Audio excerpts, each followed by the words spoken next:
Hello there, everybody. It is Sue here, Sue Crooks, and I'm delighted to be here on another of our Love Biz training and development workshops.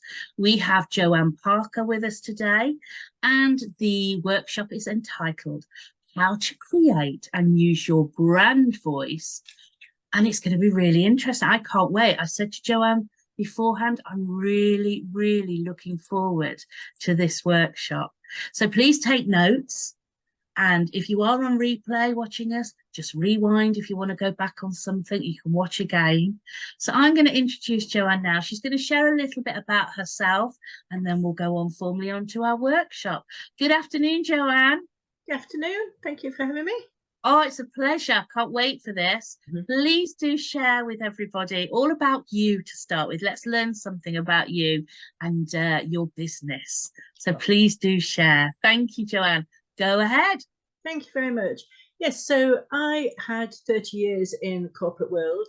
I was always in the department called corporate communications. So that was always my thing right from university.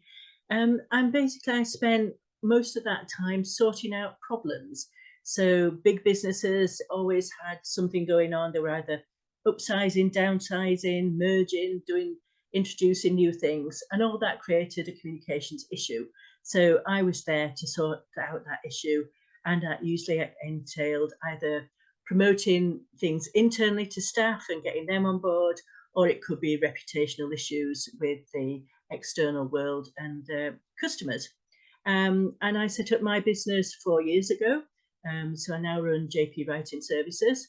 And as the name suggests, there's more than one service. So I do a done-for-you copywriting service, which is me writing the words for people's websites, for blogs, marketing materials, articles, that kind of thing.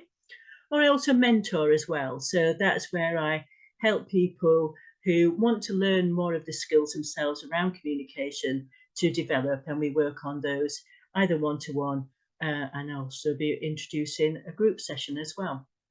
So under everything that I do around communications, brand voice is something that I've become really passionate about.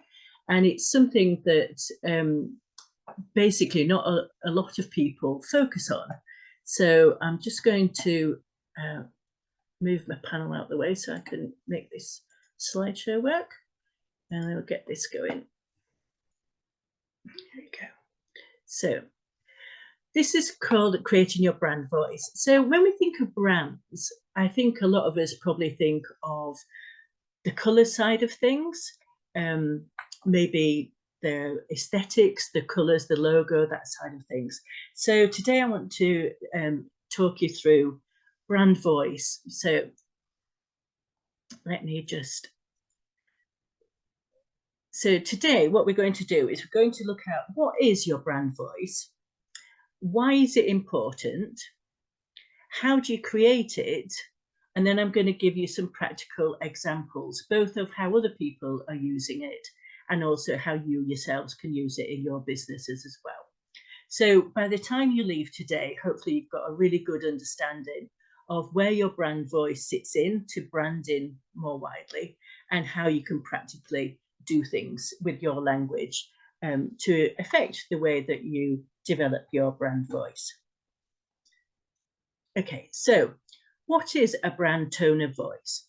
So the images that you're looking at here on the screen are all different kinds of water, bottled water, but you can see that they're all really quite different. At the top there, we've got one called Smarter Water. And they really wanted to disrupt the water brand, really, by trying to say there's more to water than just kind of what everybody else is doing. So they included this idea of smarter water, and it's designed to help you stay hydrated, but also it's supposed to have other kind of health-giving properties as well. If you look on the right of the screen, I don't know if anybody's come across this brand, Liquid Death, and it's not your average kind of water product. In fact, if you looked at it first, you might think it was a can of beer. I must admit, I certainly did. But again, it's just water. So why have they decided to go down that route?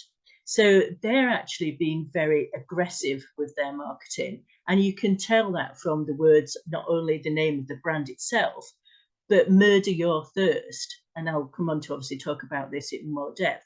But that kind of language sits with their brand of kind of liquid death, but it's very aggressive, it's very macho, it's very in your face. It's really not subtle at all, is it? So murder your thirst is not what you'd expect perhaps when you go to the supermarket and want to buy a bottle of water.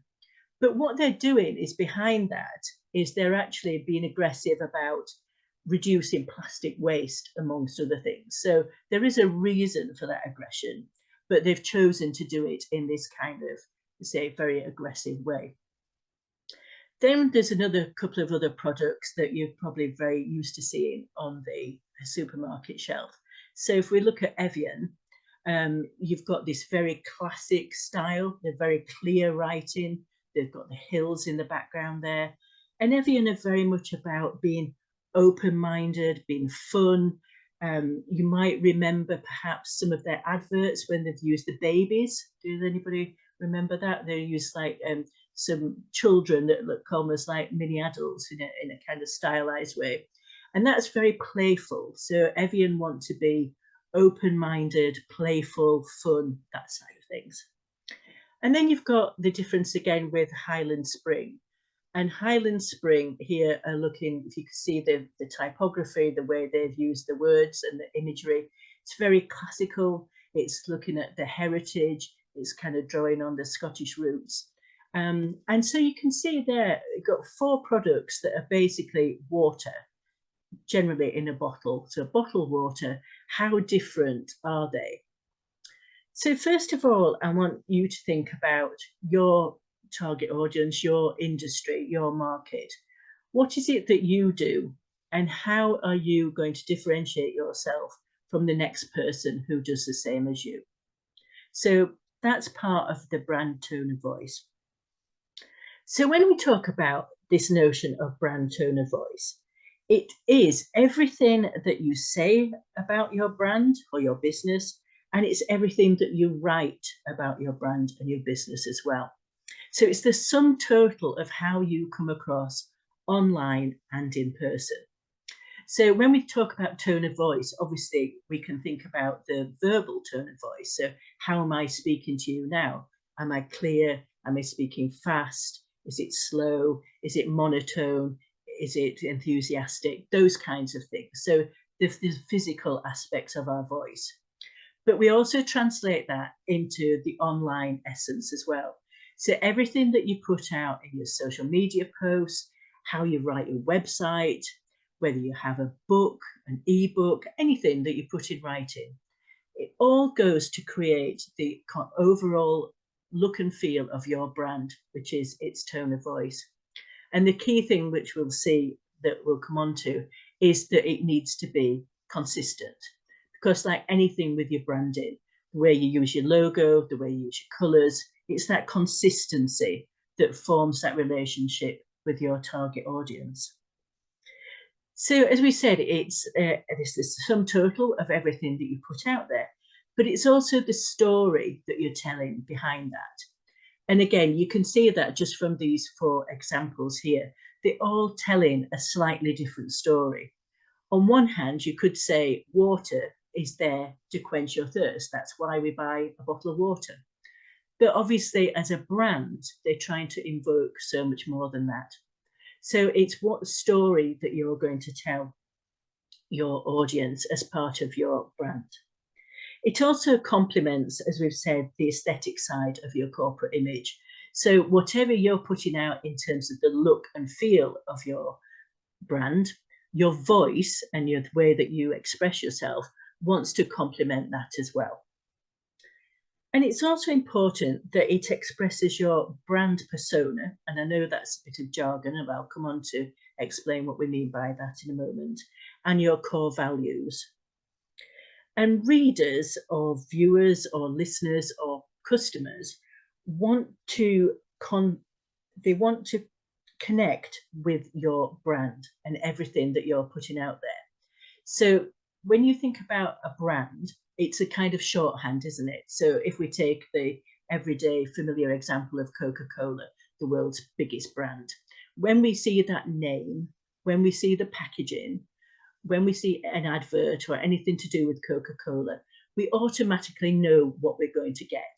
It's that shorthand. It's I see that red packaging, that red can, I pick it up, I know exactly what I'm going to get. And it's that consistency of product, isn't it?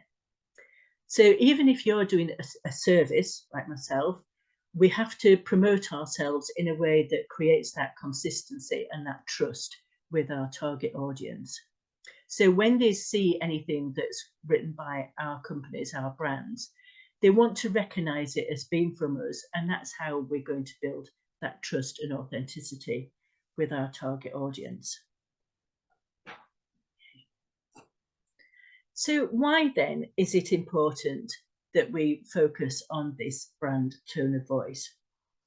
Well, as I've said, and as you can have seen there in that last slide, it's how we differentiate ourselves from the competition. It's really what's going to give us that point of difference. But more importantly, it's how we build familiarity and trust with our target audience. So when people make purchases, 40% say that they want memorable content as a way of building that trust to decide if they're going to purchase from a brand. 33% say that it's important to them that that brand has a distinct personality. And 32% also say that they're influenced by compelling storytelling. So we can see that by using our voice, by using the way that we use language, by the stories that we tell about our brand, we're helping to differentiate ourselves from the next person, but also we're giving ourselves that point of difference. What makes us memorable? What makes us stand out from the crowd? So how do we go about creating our tone of voice then? And the first thing to think about is, how did you start off developing your brand? So how did you create your brand? One of the ways that we do a brand or anything to do with branding, I know sometimes these kind of words can sound like jargon, but hopefully with an example like Coca-Cola, we know what a brand is. It's that shorthand promise of what is coming. It's that way of saying to somebody, trust me, if you pick on JP Writing Services, you're going to get this level of service and you won't necessarily get it elsewhere. So we look at our core values. So what is it that you identify as your core values? So often we have things like trust, honesty, transparency, loyalty, all sorts of words that we can use to describe our businesses. But what's important to you? What do you feel in your heart? What is your core value? And what we need to do is make sure that the words that we use to describe our brand, they mimic those core values. Okay. We then need to think about our target audience. We need to define our audience and we need to understand what it is that they are looking for as well. So if you think about your offering and the customer, when we make a sale, it's that coming together, isn't it, of us being able to satisfy one of their needs. So going back to water, if we're thirsty, we might walk into a shop wanting a bottle of water because we want it to quench our thirst. That's a very simple thing. So if somebody's coming to my company, what is it that they want to get from me? It's not just words on a page, it's the answer to a problem. It's usually, ultimately, more sales. That's what people are looking for. So we don't just necessarily need to think about solving it on the base level, so creating the thirst quenching product.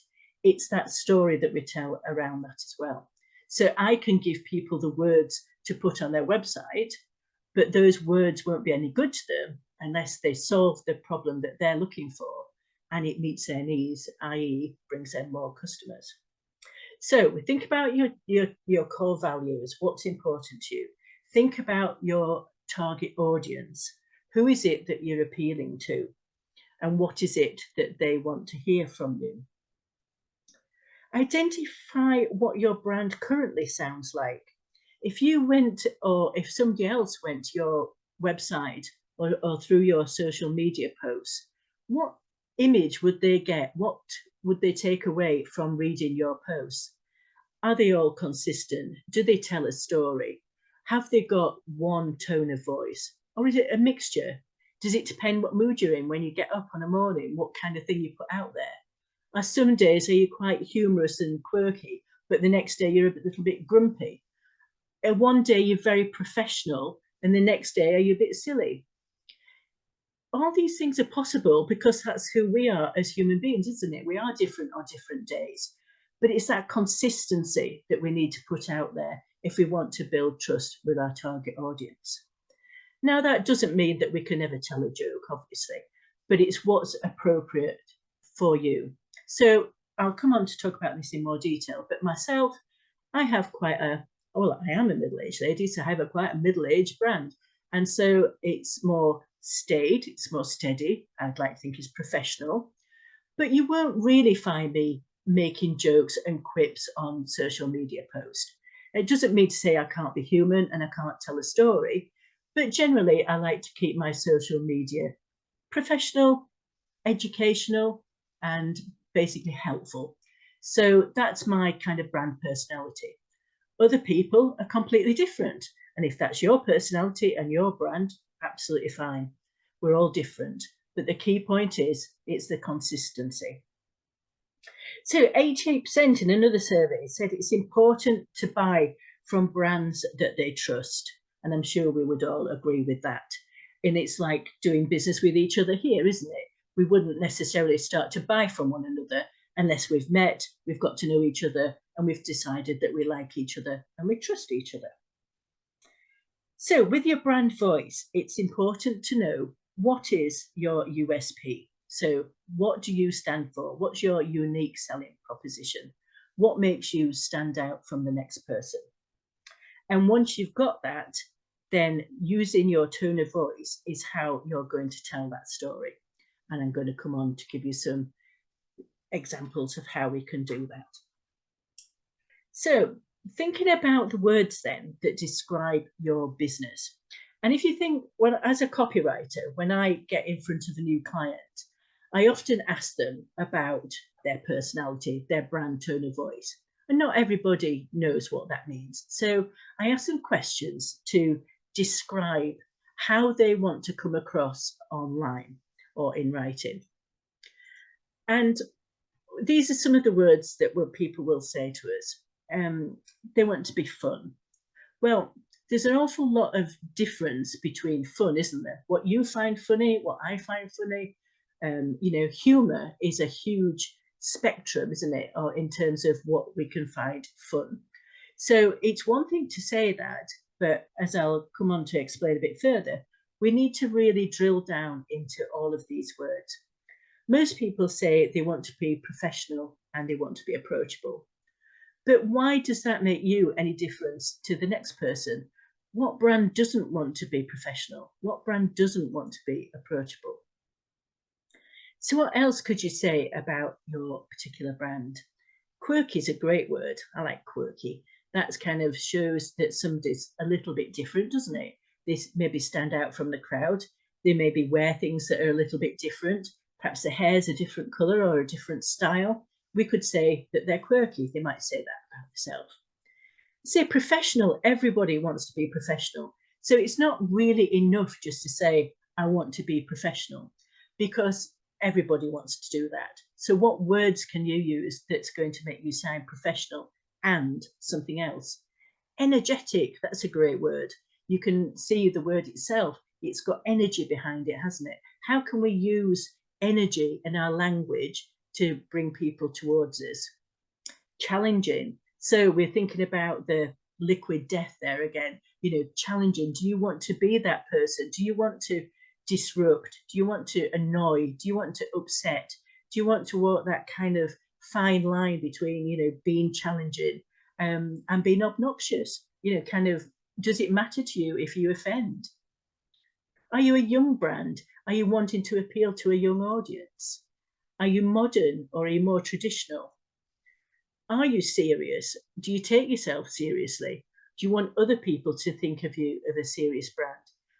Are you talking about a subject matter that's very serious and doesn't lend itself to being trivialized and to jokes and language like puns and that kind of thing?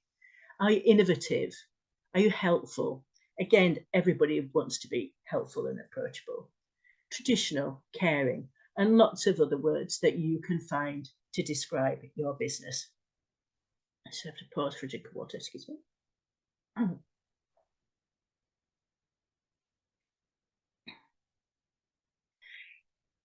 So, like I say, when we're thinking about these words, I want you to think of it on a spectrum.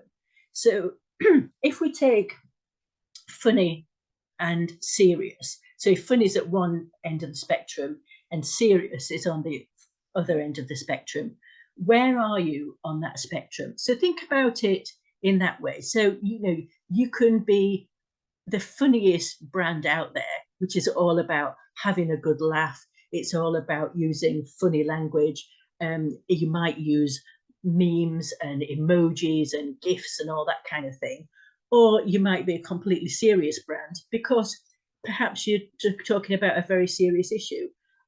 You might be talking about something related to death or charity or, you know, childhood illness, all these kinds of things that you're just not going to want to make fun of. It's a serious topic and it behoves you to behave in a serious way. And that's absolutely fine. That's in keeping with your brand. So think of yourself on the spectrum. Don't just say, I'm going to be serious or funny. Where are you on that spectrum? Formal and casual. Where are you on that spectrum? So I tend to be more formal with my language. I'll show you examples of this later. But one of my accounts was hacked. One of my, I think it was my Facebook account was hacked once upon a time, and the hacker, whatever, was sending out messages to my so-called friends and contacts, and the reason why people didn't react and they didn't take on was because of the language that that person were using in those messages, and people were getting in touch with me going, you must have been hacked because you would never say lol, you would never say my bad, you know. It was those kind of things that people said, that's not Joanne, she doesn't talk like that. So, you know, I have a more formal style. It suits me, it suits my brand. It's nothing to be ashamed of. Like I say, you know, we're all different, but work out for yourself on that spectrum, formal to casual. Where do you want to be? Do you like to use everyday casual language? Do you like to use slang, or are you more formal? Do you like your grammar to be in the right place? Respectful to irreverent. So we've just seen with the Megadeth or Liquid Death, Megadeth, I think that's somebody else. Liquid Death example there, they're very much on the irreverent side. They're trying to sort of disrupt the industry. But where do you stand on that spectrum? Enthusiastic to matter of fact. Again, where are you along that line? So think about your brand voice in terms of your brand image. So think of the words that you would use to describe yourself on that spectrum. Think about how they relate back to your core values as well, so that they're all in keeping. So you don't want to have core values of traditional, handcrafted, you know, those kind of values, and then suddenly be all kind of fun and quirky online. That just kind of won't sit together. So think about how you're going to come across. Okay. Now, this is a fun exercise to do to help you think about your tone of voice. So if you're struggling to think, well, I'm really not sure, I'm not, you know, I haven't quite got this yet, I don't know where I sit on these spectrums, think about your brand in different ways. So if your brand was a car, what would you be? So would you be a reliable family saloon car?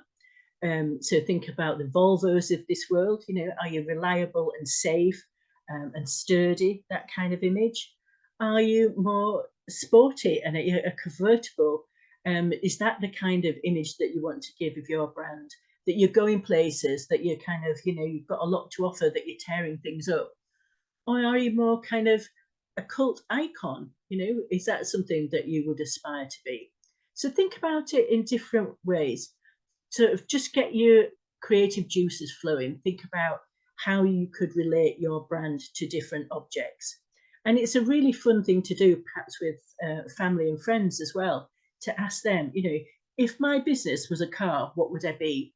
And see what kind of reaction you get. Now, if everybody says you're a Rolls Royce, then that's lovely, isn't it? They think that you're a quality product. But is that right for your target audience? Did you really want to be a 2CV? So it really is important that you just get it right, that you think about what's appropriate for you.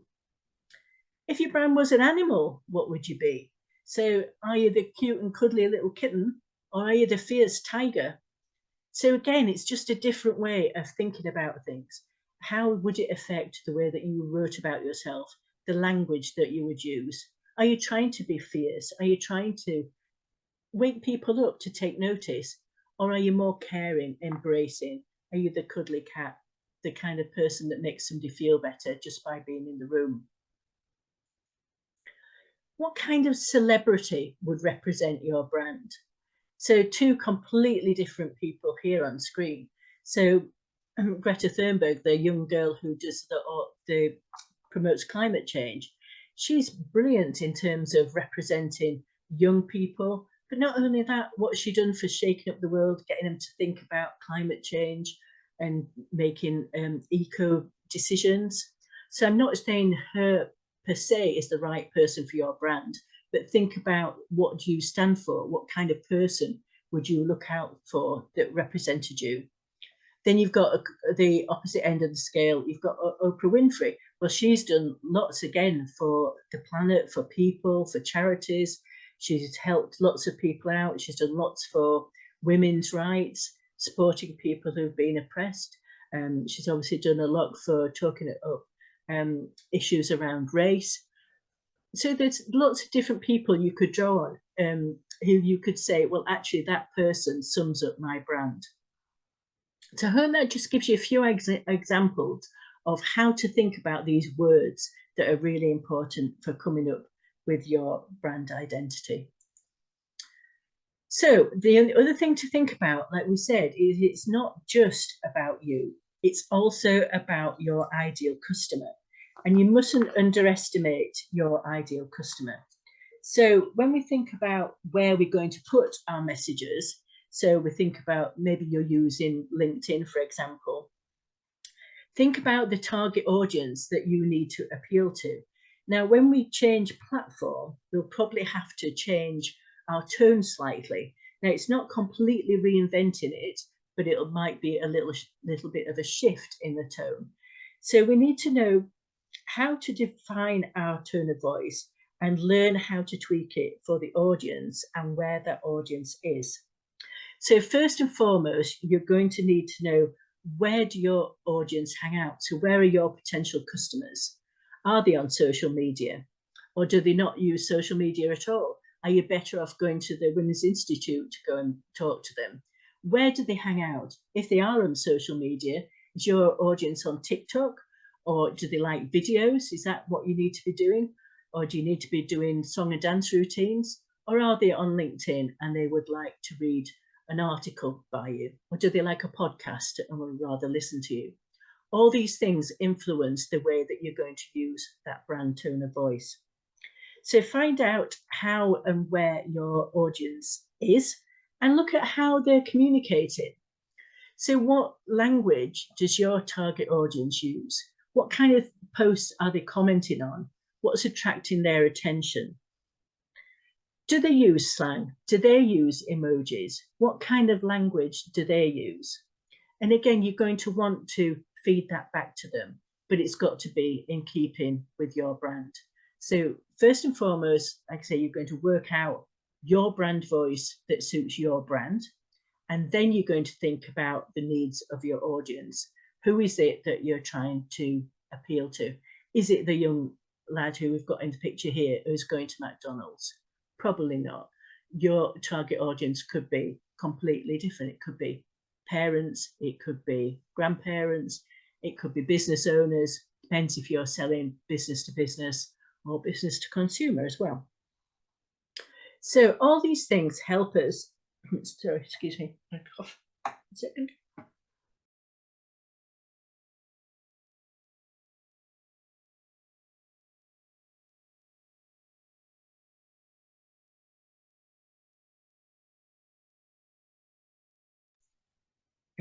Sorry about that. I've got a little bit of a residual cold. Yes, all these things help us to decide our brand voice. Once you've got that brand voice, you really should think about writing it down into a set of guidelines. And I'll give you some practical examples in a moment of what that might look like.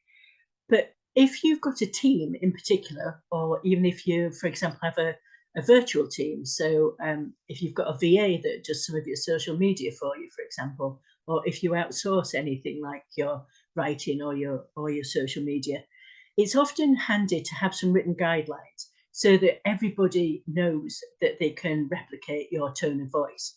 So like I say, if you're working with me as a copywriter, my job is to put words out there that sound as if they've come from you. It wants to be authentic to your voice. So I need to be able to mimic your brand voice. If you don't know what that is, then obviously we can start and develop one. But once you've got it, what I write for you and what you write for yourself need to be consistent. So when somebody looks at those posts, they can't tell which one's been written by yourself and somebody else.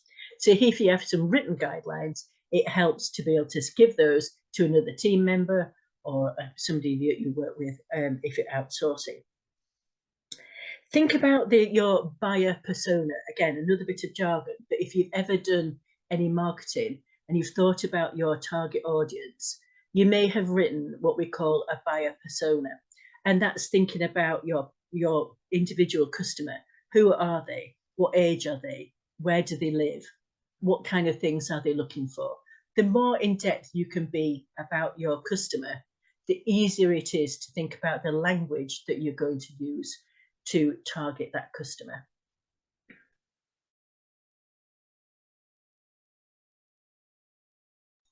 Sorry, was I on mute for some of that then? I think I just caught it. Right, so let's look at some examples of this.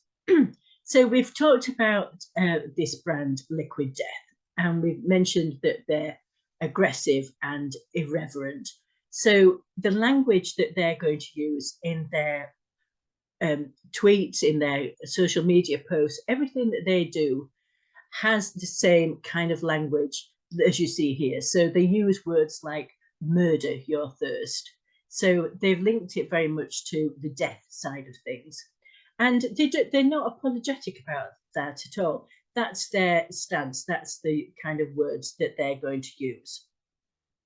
And if we think about something else, if everybody on here uses MailChimp as one of the ways you can send out newsletters, it's a very common one. MailChimp obviously has the chimp itself as its logo, but their kind of tone of voice is genuine and humor.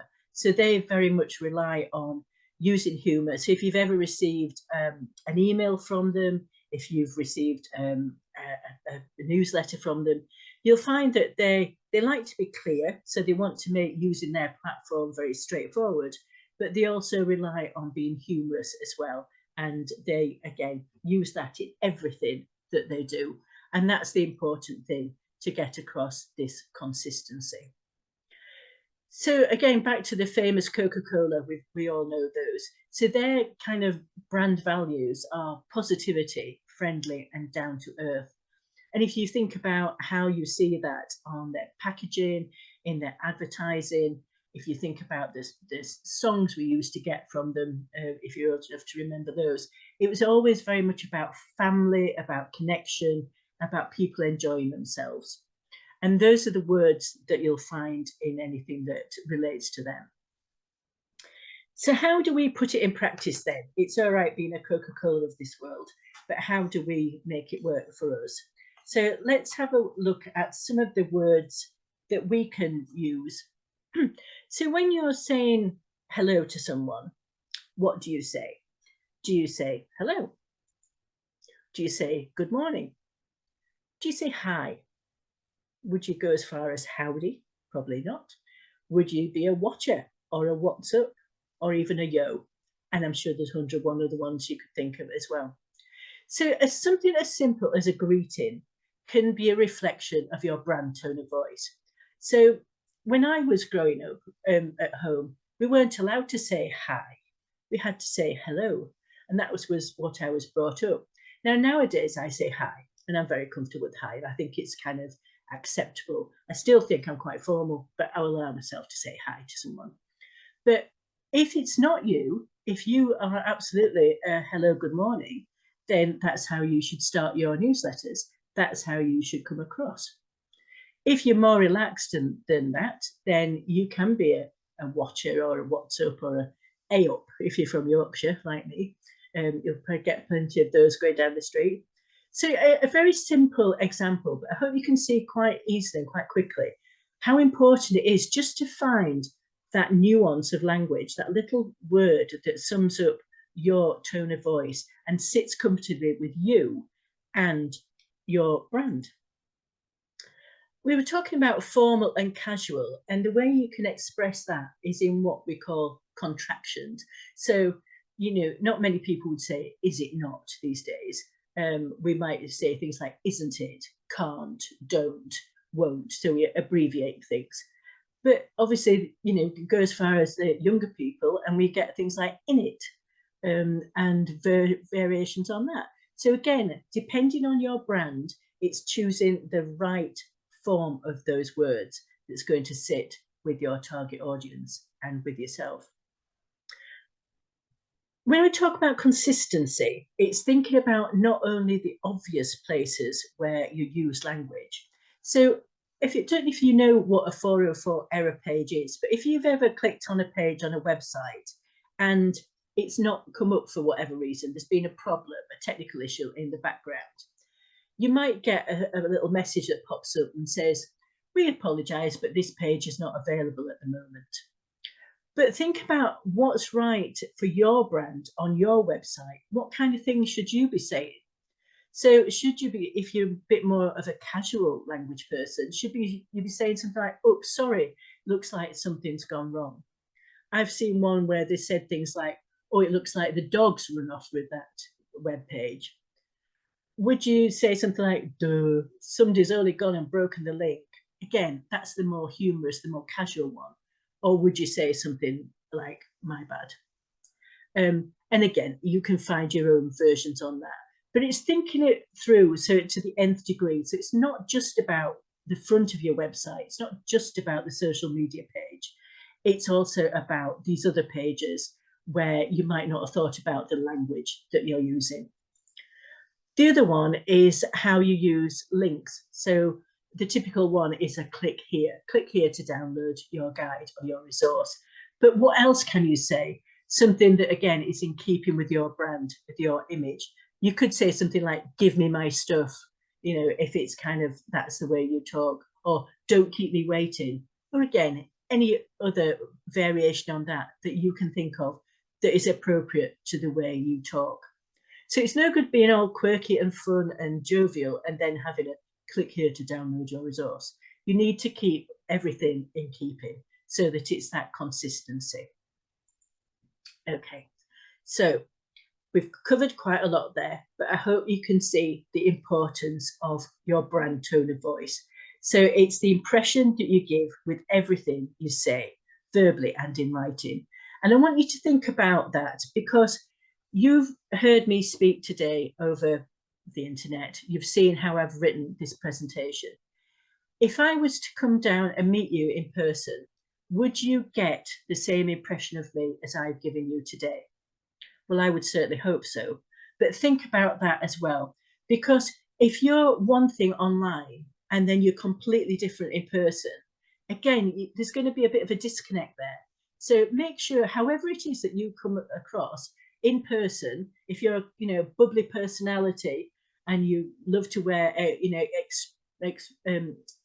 extreme clothing and you've got your hair and you've got lots of tattoos and earrings, whatever, bring that personality out in your writing as well. Don't be different. Don't be different online to how you are in person. Your brand tone of voice supports that brand personality. But don't forget, it's got to resonate with your customers. So make sure you keep them in mind as well.